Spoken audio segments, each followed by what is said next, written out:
Hey, I'm Kurt Havens, and this is Atomic Life. Welcome back, everyone. Today we have Nicholas Weir again. Nick is a biomed background and a full-time coach. And we will put his link tree down below. What's going on, Nick? Well, it's just wrapping up the week. It's obviously Friday night here and Friday morning there. Yeah, you live in you're now full-time in Thailand, right? Yeah, full time in Thailand. At least for the next year. Hopefully longer, but we'll see how things go. Awesome. Yeah. It seems to be the place that everyone wants to move now. Yeah. Well, Steve's trying to encourage me to move here full time. Cool. So today we were going to talk about epigenetics. Like it's really just an alteration in chromosomes, right? Not in DNA sequence. So it's like, I guess you can explain it better than me, but it's basically the way your environment dictates your gene expression. Yeah, exactly. Yeah, it's like the interaction between the environment and genes. Yeah, so like genetics. I mean, best way to put it is like it's instructional manual for like building and operating your body. So like you get that inherited from your parents, like your mother and your father. And it basically, it's just like a long chain of letters that spells out all the information needed to make you. And then you've got your epigenetics, which is more like the sticky notes and the highlights in the instruction manual. So it's kind of like those little things. It doesn't change the letters, like it doesn't change your DNA, but it can affect how those instructions are read, followed, and interpreted. So epigenetic changes can be like influenced, like you said, by the environment, like your lifestyle factors and also just experiences throughout life. So like if you say are exposed to some sort of chemical that could alter your genetic or your epigenetics, if you're say living a very sedentary lifestyle or a very like physically active, healthy lifestyle, that'll also influence your epigenetics. So yeah, these changes can occur within your lifetime, whereas like the genetic changes are usually changes that occur from like generation to generation, or even on a larger, more macro scale, like between multiple generations, like very small changes over time. Yeah. And we were, I think the where we were going with this was we were going to figure out how this affects body fat and muscle gain, right? So this ties back to bodybuilding or fitness, right? Because it seems that at least in my lifetime, I've seen a different, I don't know how to phrase it. I feel like people have changed, right? Humans look different over, I was born in the 70s. I think as a whole, the population has changed, right? People tend to be more overweight now, just overall much larger. And I feel like working with clients, I find a lot of people struggle more with gaining muscle now than they used to, and probably struggling more with getting super lean, right? I don't know what your experience, it just seems like something is changing.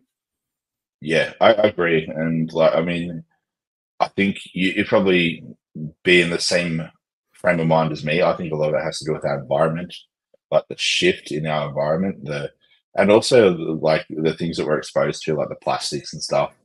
It wasn't as prevalent in say the 50s, like because we didn't just microwave things in plastic containers as much. Like, I mean, it was starting to become more of a mainstream thing then. But I mean, people used to have a lot of home cooked meals, cook in cast iron pans. So nobody was iron deficient because you'd get iron from the cast iron pans that would be absorbed into the food. So like people who even like didn't really eat much red meat were never iron deficient.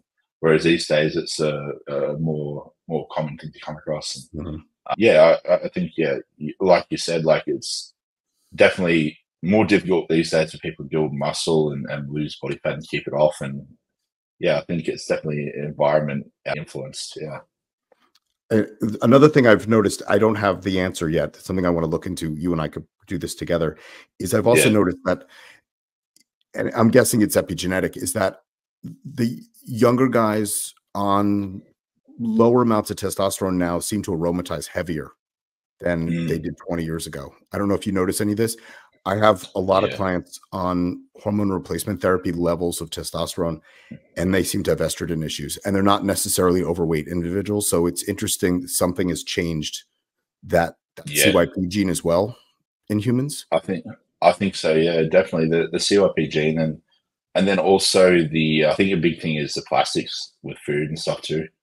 A lot of people are, I mean, eating out of plastic containers for their meal prep. I actually not here, but back in Australia, when I was prepping my food in advance and have all the meals in the fridge and stuff, I would use glass containers with bamboo lids just to try to avoid plastics. Okay. Yeah, because obviously a lot of the glass containers still come with plastic lids. And I thought, well, it's a bit stupid if I get glass containers, but then I'm still using plastic lids. It's kind of like drinking BCAAs when you're eating, say, like a large amount of protein throughout the day with regular protein feedings, and using ones that have high like branched chain amino acids, high leucine content. It's like it's a bit redundant. It's like standing in a pool and pouring a bottle of water over your head. Like, so I figured I'd just do the full shebang and just get the bamboo lids. And that's a good idea. Yeah, I know. I use glass pretty much all the time, and I just take mine do have plastic lids, but I take them off before I heat things back up. Yeah. I think also in the food additives, there's a lot of like soy emulsifiers and stuff. I don't know how much of a role that plays. Like I haven't done a deep dive, but there's the whole argument that phytoestrogens can lower estrogen, but also increase it. So like, I think that comes again down to epigenetics, and some individuals will see the same way that some individuals get like less aromatization when they use like mastron, whereas other people don't get that aromatase inhibition effect. They only get the selective estrogen receptor modulator effect. Yeah, so it's very interesting. I think it's context or like individual specific. Some of us will be more prone to it than others, and like you said, the CYP enzyme modification, I think that has a lot of a role in the three basic parts. You gave an easier to understand explanation earlier, but the three basic parts of epigenetics that are at least known now, right? DNA methylation, histone modification, and then you have non-coding RNA, right? Where it's translating, but it's not transcribing, or backwards. It's transcribing, but not translating. Sorry. It's those three mechanisms, of regulation, and I mean they're all important, but they play different roles. Where do you want to? We could do some of the stuff in obesity first, right? Right. So obesity, what they found on a side note, they found between people that tended to be more overweight versus people who were naturally lean was that there was actually very little difference in their blood markers for things, right? It wasn't like a thyroid difference. In terms of like estradiol levels and stuff, like all pretty similar. It wasn't actually any of that stuff. What it turned out on average was that their leptin levels seemed to be different. The leptin and the ghrelin levels, so their appetite, they were just eating more, right? When you and I might sense that we're full, it might take someone who's naturally heavier more food to get to that point.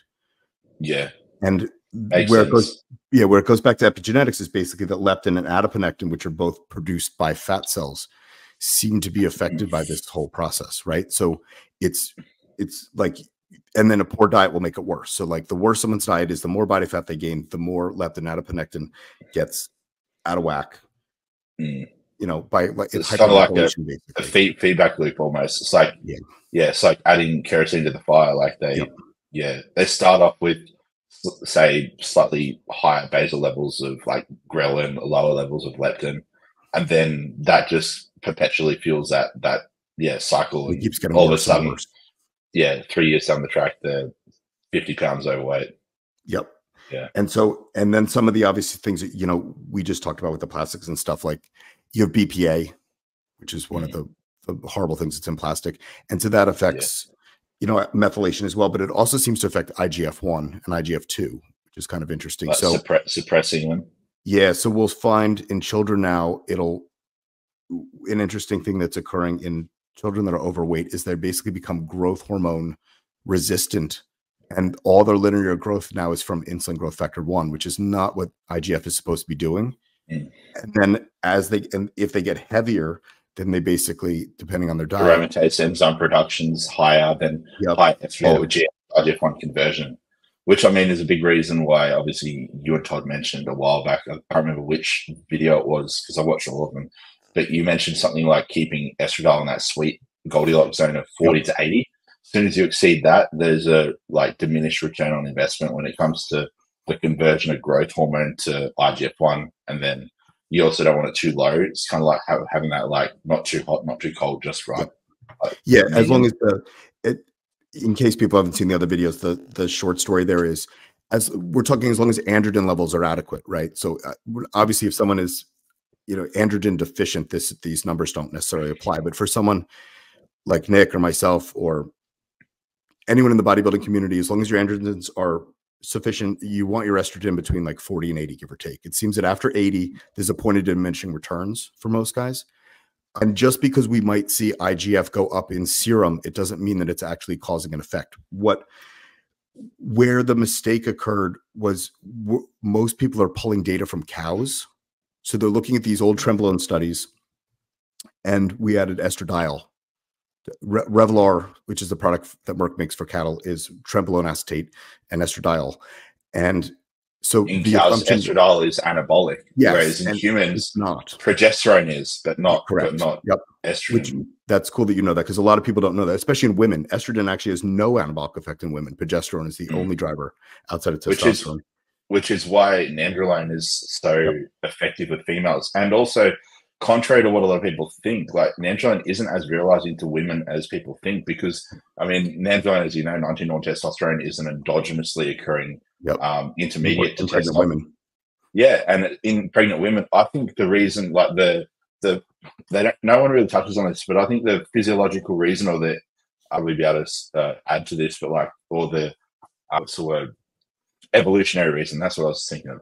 The evolutionary reason for nandrolone or 19-norm testosterone levels increasing in women when they're pregnant is obviously women, when they were pregnant in, I suppose, the Ice Age and stuff, probably had to protect their children. And if they couldn't get on their feet and run fast, if they didn't have enough lean body mass, enough contractile tissue to produce the force necessary to get the child to safety out of harm's way, like basically when they get heavier, if they didn't have the muscle to support their frame, like how are they going to protect the child? So I think it was an evolutionary adaptation that occurred over time to allow women to have higher levels of muscle mass in periods that they needed it.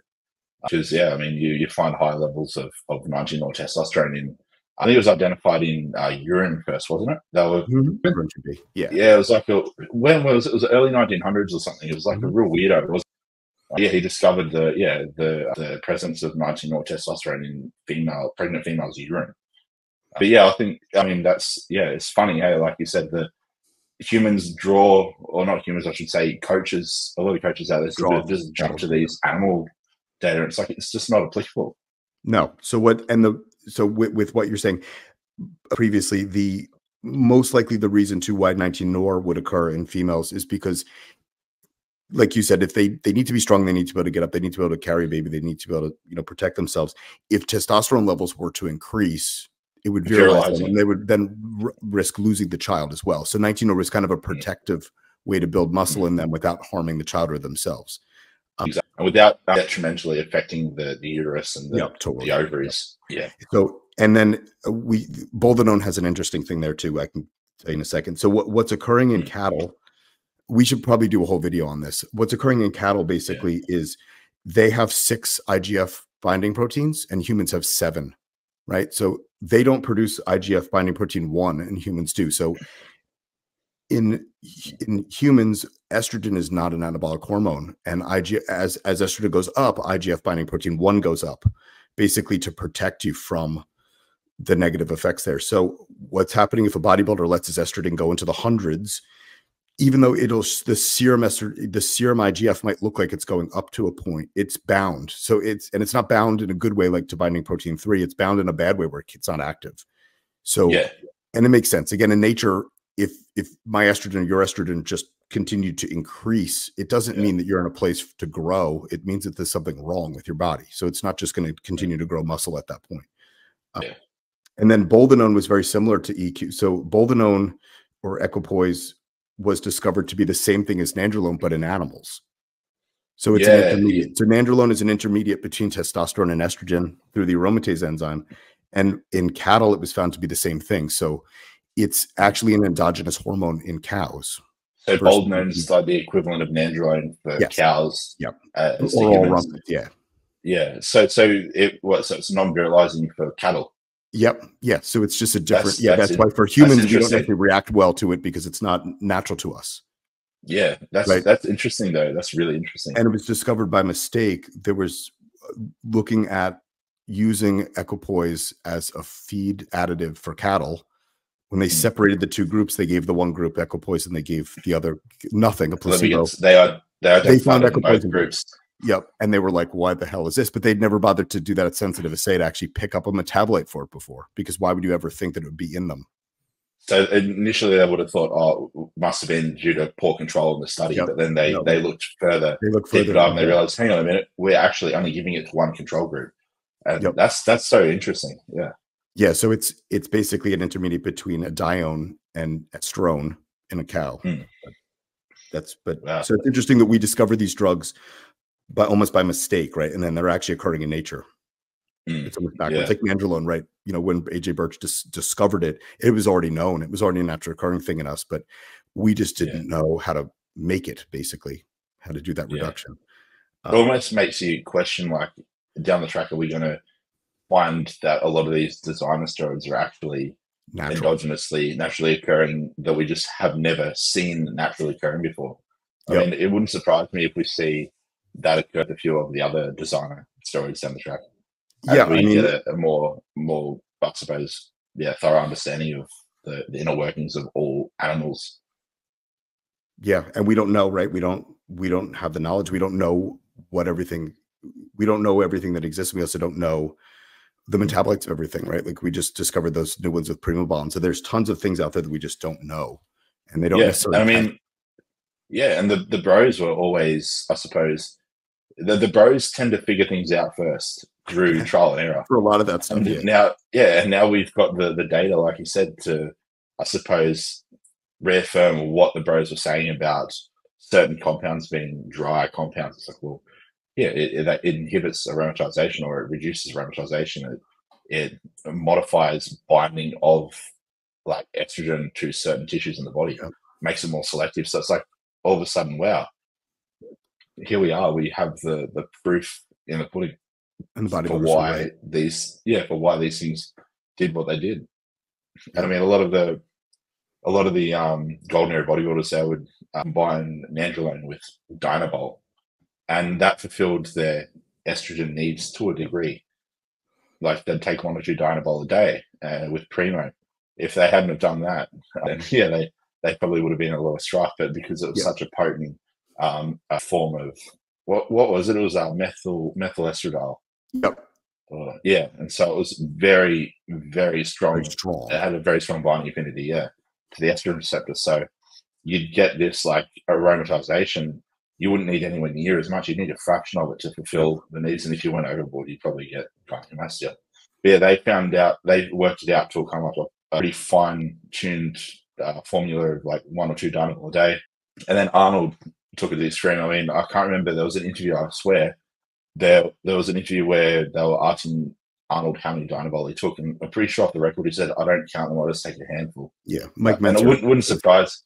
Yeah, it wouldn't surprise me if that's what they did. Like, Arnold would have been up in, like, 1 to 2 grams of Primo a week, I think, at his peak, and then a handful of Dynabol a day, not even counting it. They were 5 milligram tablets, so I mean, a handful is probably what, like 50 to 100 milligrams a day. Like, still a lot. Real Dynabol is very strong.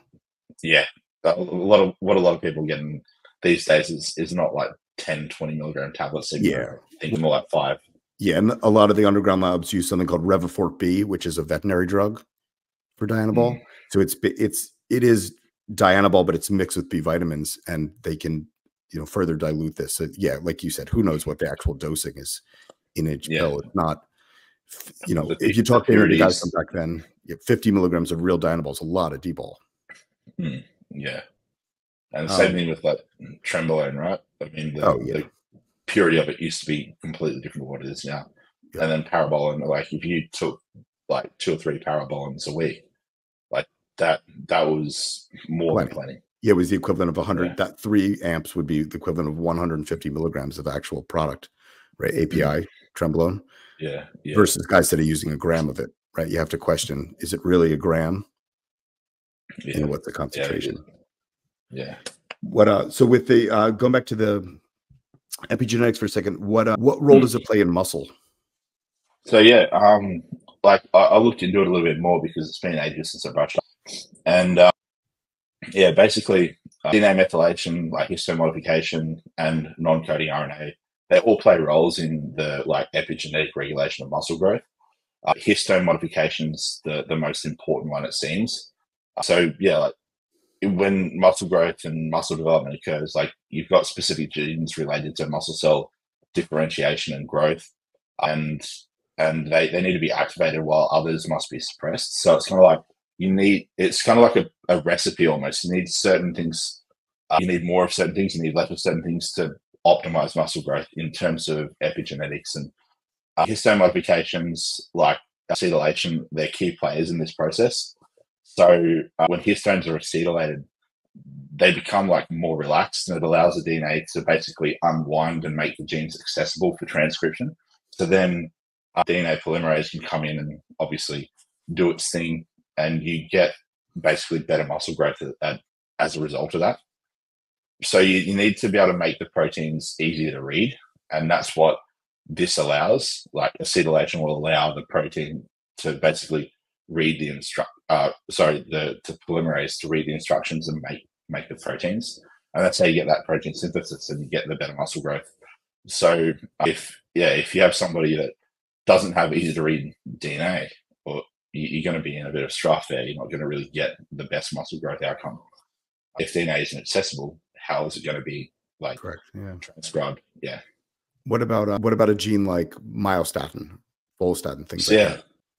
Yeah, it's interesting. Like myostatin, it plays a role in regulating muscle growth, but it's also not like selective, like we kind of touched on a little bit. Like, so if you inhibit myostatin, like, or if you don't inhibit myostatin, you can limit growth in all muscle tissue in the body, or promote growth in all muscle tissue. So that's cardiac muscle, like, because you've got three different types of muscle tissue. For those who don't understand, like you've got skeletal muscle, or skeletal muscle, which is what we're more concerned with. That's like the actual like biceps, triceps, all that sort of stuff. But then you've got your smooth muscle and all that sort of stuff. So like the muscle that makes up your cardiovascular system, your heart, your arteries, your stomach, your intestines, that sort of thing. And if we get, I suppose, super physiologic rates of growth of that tissue as well, that can like substantially shorten our lifespan. People who do have myostatin deficiencies are known to basically die of cardiac related issues at a younger age. So yeah, sure, they might be able to build twice the amount of muscle in their lifetime, but they're going to die. They'll go into cardiac arrest at like 30 or 35. So it's similar. Yeah, exactly. Similar to giantism, they're more prone to dying of cancer and things like that because they have that upregulation of insulin-like growth factor, and it's not localized, it's systemic. So you get that systemic growth, and we all have cancer cells in us. Like our body's constantly producing cancer cells and killing cancer cells. Like, and it's not a case of like, do you have carcinogenic cells? It's a case of like, is your body favorably like killing enough to kind of maintain that ideal balance of like you're constantly in a deficit, or like you're not building an excess of cancerous cells. As soon as that it's almost like a seesaw. As soon as that's thrown off, like given enough time, you'll die from some sort of cancer. But as long as your body can maintain that homeostatic balance of created. Yeah, exactly. Yeah. And that goes genetics as well, right? So that's what we found in cancers, that just unregulated growth. Exactly, yeah. Unregulated growth. Some of us have a predisposition to, not having it be as much of a, I suppose, an influencing factor, and others not so much. I mean, the whole drunken uncle syndrome, we've all heard of it. Like there's that one uncle that can drink I don't know, like a gallon of vodka a day, smoke a pack a day, eat a poor diet, and they'll live to the ripe age of 120. Then you've got somebody that can do everything by the books. They step on a rusty nail, they die of tetanus, or they'll have some sort of cardiac related issue all of a sudden. And unfortunately, some of us are just way more fragile than others, and others are more robust, and then the majority of us lie somewhere in between. But I mean, a lot of it is genetically predetermined, unfortunately, and then also influenced on an epigenetic level of like our lifestyle and stuff. I can't remember who it was. It might have been David Sinclair, he was talking about how there's a rough percentage of your mortality is dictated by your genes, and then the other is epigenetics, so like lifestyle, environment, that sort of thing. I'm pretty sure he said it was close to around 60 to 70% of your mortality is dictated by your epigenetics, so like your lifestyle, your that's what they environment. like more than genetics. Which is good, because it means that the majority of whether you die young or not is within your control. So the more you understand about how to approach a healthy lifestyle, or how to approach I suppose just a better life in general, you can kind of have more of an impact on how long you live, or how short you live. And it looks like let's be real, pursuing maximum muscle growth is not a longevity endeavor. Like, I mean, we're definitely taking years off our lives, but you want to do it in the like least harmful way possible. Yep. With the diet thing with epigenetics too, right? So poor diet will cause some of these epigenetic issues, but also a proper diet can actually fix the issues as well too, like you're saying. So that stuff actually matters more than the genes you were born with, is what you do with those genes and how you alter them. Exactly. With the muscle and living long, something interesting too is a lot of the studies that used to show that our lifespan, the less you ate, right, the longer you live. That was the previous thought process in medicine. But I guess those studies were looking at rats that were in a controlled environment, that nothing could happen to them. And they actually found that in humans, it actually, this within reason, obviously being a 300-pound bodybuilder is not conducive to this, but the more muscle, the more strength you have, technically, the longer you will live. And IGF is actually associated, at least in men, with a longer life, because one of the biggest predictors of mortality is falling and getting injured. Right. Versus if you lived in a, in a cage with a wheel, and you couldn't get injured, it wouldn't necessarily matter. Yeah. Pretty much a bubble boy. Yeah. But in females, it's actually the opposite. High IGF is actually not good for them. Yeah.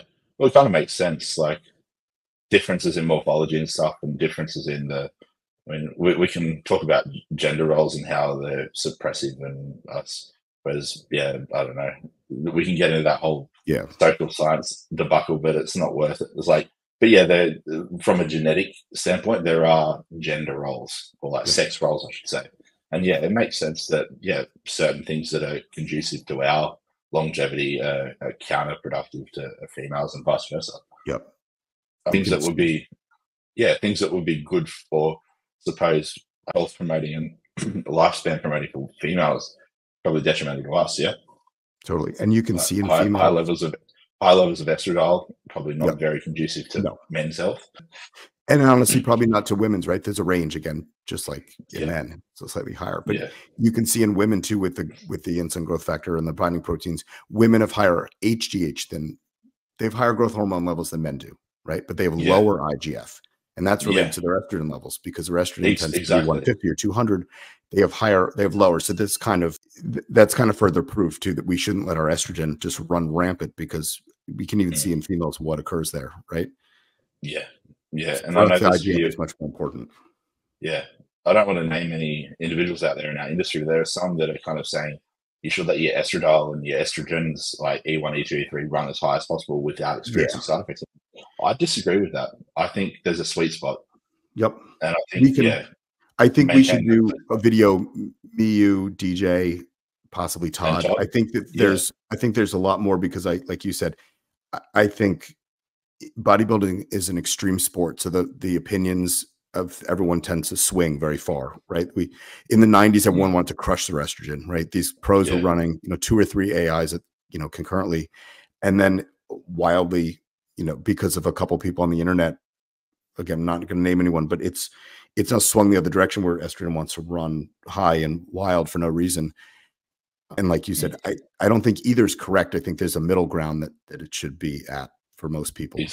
And some individual, like you might feel atrocious with an 80 E2, and I might feel fantastic. It doesn't mean that there's one right number, but that seems to be about the right range for everything to be working correctly. 100%. Yeah. And you also got to look at it from this perspective too, playing the devil's advocate. It's like, just because you can get away with a higher like estradiol level or higher E1, E2, and E3 doesn't mean it's good. Yeah. It's like, just because you're not experiencing side effects doesn't mean that it is conducive. Like it's the whole argument of like Ronnie Coleman got as big as he did by training the way and eating the way he did. It's like, what's to say he wouldn't have been even bigger and better and had a better career if he did this, and this slightly differently. Yeah.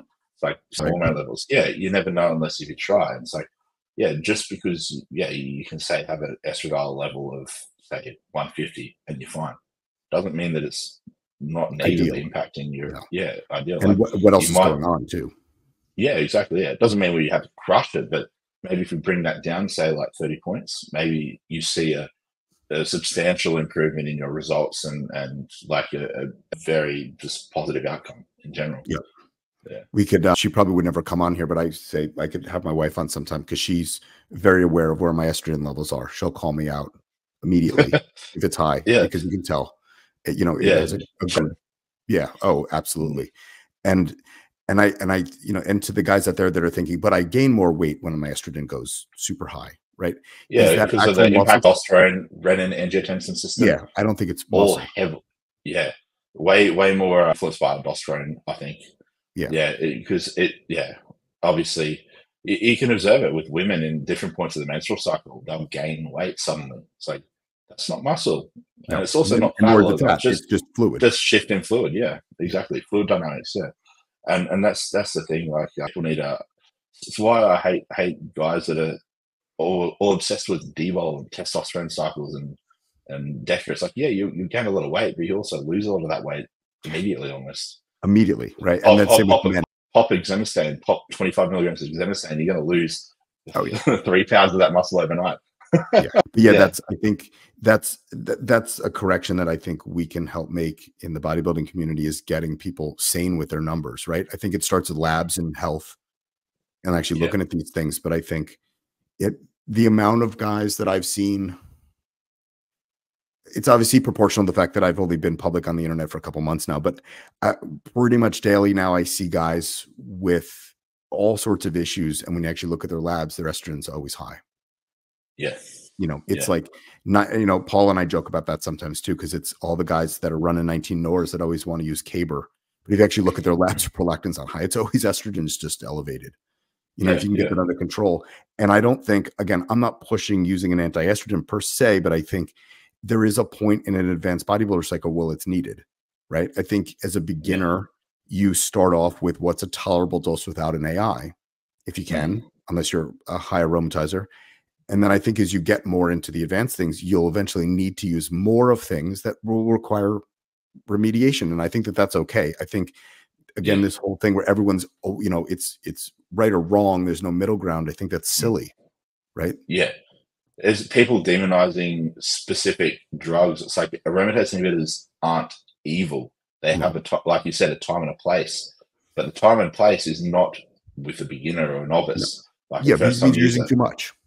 Yeah, exactly. And if you get too much aromatization with, say, 200 to 300 milligrams of testosterone per week, your body composition probably isn't ideal, for one. Yeah, you probably need to get that in check before you even touch anabolics. And two, if still then that is the case, you might need to do a 1-to-1 ratio of testosterone with a DHT derivative.